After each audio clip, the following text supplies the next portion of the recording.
Assalamualaikum warahmatullahi wabarakatuh. Nama saya Azil Saputra. Di sini saya akan menjelaskan sosialisasi arbitrase kerjasama Bani Surabaya Peradi Malang, Unmer Malang pada hari Sabtu 24 Agustus 2024. Yang pertama, prosedur arbitrase. Dalam penyelesaian sengketa bisnis pada Badan Arbitrase Nasional Indonesia, pada dasarnya, penyelesaian sengketa kontrak bisnis mengandung dua aspek hukum, yakni hukum material dan hukum ekonomi. Aspek hukum material, hukum yang mengatur substansi kontrak, misalnya jual beli, kontrak konstruksi, waralaba, lisensi, asuransi, perbankan, pasar modal, dan lain-lain. Kemudian aspek hukum formil terkait prosedur penyelesaian sengketa. Orang yang ahli atau Kemudian mengenal Bani sebagai lembaga arbitrase institusional. dan kebetulan cuma orang yang betul melakukan Bani atau Bani Arbitration Center berdiri tahun 1997, berkedudukan di Jakarta, status badan hukum. orang-orang yang kan bingung. Wilayahnya yaitu Bani Surabaya, Bani Bandung, Bani Medan, Palembang, Pontianak, Jambi, Lampung, Bali, dan Bali. Diri gua sifatnya bebas. Kemudian saya akan menjelaskan kewenangan Bani. Bani pusat dan Bani wilayah berwenang menerima, memeriksa, mengadili, dan memutus perkara sengketa bisnis baik domestik maupun internasional berdasarkan Undang-Undang Nomor 30 Tahun 1999 tentang arbitrase dan APS. Menerbitkan pendapat hukum yang mengikat. Kemudian semua arbiter yang terdaftar dalam daftar arbiter Bani berwenang menjalankan tugas arbiter sesuai peraturan prosedur Bani.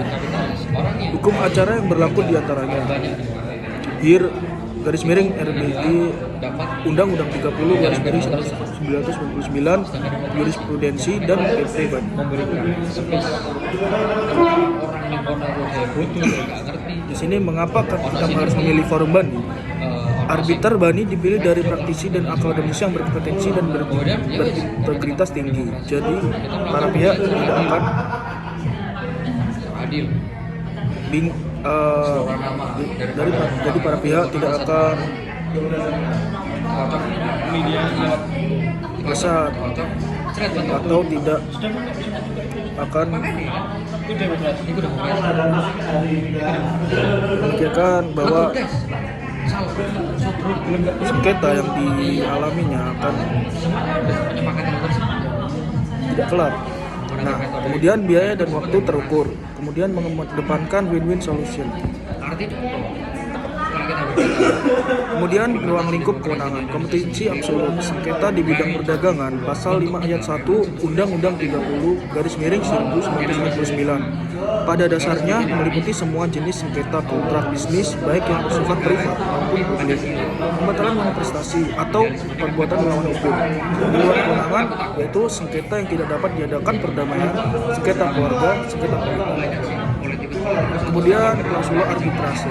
Perjanjian arbitrase adalah suatu kesepakatan berupa klausula arbitrase dalam suatu perjanjian tertulis yang dibuat para pihak sebelum timbul sengketa, atau suatu perjanjian arbitrase tersendiri yang dibuat para pihak setelah timbul sengketa.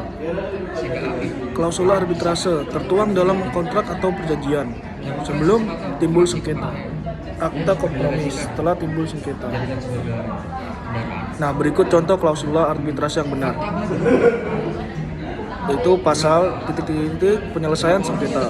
Ayat pertama, para pihak dengan ini menyatakan sepakat untuk menyelesaikan setiap perselisihan yang timbul dengan cara musyawarah dan mufakat. Ayat 2, dalam hal penyelesaian perselisihan sebagaimana dimaksud ayat 1 di atas tidak tercapai, para pihak sepakat untuk menyelesaikan melalui forum arbitrase pada Badan Arbitrase Nasional Indonesia, Surabaya. Kemudian klausula arbitrase yang salah. Pasal penyelesaian sengketa. Ayat 1, para pihak dengan ini menyatakan sepakat untuk menyelesaikan setiap perselisihan yang timbul dengan cara musyawarah dan mufakat. Ayat 2, dalam hal penyelesaian sebagaimana dimaksud ayat 1 di atas tidak tercapai, para pihak sepakat untuk menyelesaikan melalui forum arbitrase pada Badan Arbitrase Nasional Indonesia, Surabaya. Ayat 3, dalam hal salah satu pihak tidak puas atau keberatan atas putusan pada arbitrase sebagaimana ditentukan dalam ayat 2 di atas, maka para pihak sepakat menyelesaikan perselisihan melalui Pengadilan Negeri Surabaya. Nah, di sini catatan ayat 3 tersebut bertentangan dengan Undang-Undang 30/1999. Kemudian permohonan arbitrase. Pemberitaan arbitrase oleh pemohon kepada termohon pasal 8 ayat 1 Undang-Undang 30/1999. Apa sih permohonan? Ditujukan kepada pengurus BANI sesuai wilayah BANI yang disepakati, bukan kompetensi relatif X pasal 118 HI. Kemudian perumusan identitas para pihak pemohon, termohon. Kemudian keabsahan klausul arbitrase, alasan permohonan, purposita, petitum, dan tanda tangan. Kemudian alur pendaftaran permohonan. PD Sekretariat BANI masing-masing wilayah. Yang pertama. Yang kedua, membayar biaya pendaftaran dan biaya arbitrase. Ketiga, pemohon dan termohon memilih arbiter yang tertera dalam daftar arbiter kecuali jika para pihak menyepakati arbiter tunggal. Keempat, pemohon dan termohon mengusulkan ketua majelis. Tidak berlaku untuk arbiter tunggal. Kemudian penetapan majelis. Yang pertama, menjadi otoritas pengurus BANI dengan mempertimbangkan usulan masing-masing arbiter. Selanjutnya, setelah terbitnya surat penetapan majelis, selanjutnya majelis arbitrase bertugas memeriksa, mengadili dan memutus sesuai dengan hukum acara yang berlaku dalam waktu selambat-lambatnya 180 hari sudah putus. Selanjutnya, persidangan. Dalam hal ini persidangan bersifat tertutup. Kemudian mengacu pada prinsip audi et alteram partem. Alur persidangan yang pertama permohonan, kemudian jawaban pertama, replik, kemudian duplik. Jika terdapat rekomendasi berlaku jawab menjawab atau gugat menggugat, seperti perkara gugatan perdata pada umumnya. Kemudian bukti dari menggugat, bukti dari tergugat. Kemudian kesimpulan penggugat, kesimpulan tergugat. Dan yang terakhir putusan. Dalam putusan, kepala putusan demi keadilan berdasarkan ketuhanan Yang Maha Esa merupakan titel sekretarial. Kemudian dasar putusan, ketentuan hukum, keadilan dan kepatutan pasal 56 Undang-Undang 30/1999. Kemudian amar. Di sini memuat amar jangka waktu putusan harus dilaksanakan. Selanjutnya dimungkinkan putusan berdasar ex aequo et bono sepanjang disepakati para pihak. Pendaftaran putusan dan eksekusi. Asli putusan arbitrase diserahkan dan didaftarkan oleh arbiter atau kuasanya kepada panitera pengadilan negeri disertai surat pengangkatan arbiter. Pencatatan dan penandatanganan pada bagian akhir atau pinggir putusan oleh panitera dan arbiter atau kuasanya. Kemudian putusan bersifat final and binding. Jika putusan tidak dilaksanakan secara sukarela, maka dilakukan eksekusi berdasarkan perintah kepala negeri.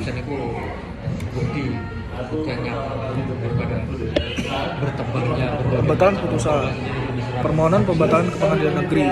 Kemudian sebagai pihak dalam perkara pembatalan adalah pihak-pihak dalam permohonan arbitrase. Kemudian Perma 3/2003. Lembaga arbitrase atau majelis arbitrase tidak dapat dijadikan pihak. Alasan pembatalan pasal 70 Undang-Undang 30 atau /1999 yang berisi dokumen palsu atau dipalsukan, dokumen disembunyikan oleh lawan atau tipu muslihat oleh salah satu pihak. Persentase putusan yang dibatalkan sampai pada tingkat banding di Mahkamah Agung sangat kecil. Mahkamah Agung konsisten dengan prinsip final dan binding PD lembaga arbitrase. Menyangkut ke suatu individu yang dia itu secara pola pikirnya itu sangat-sangat wow.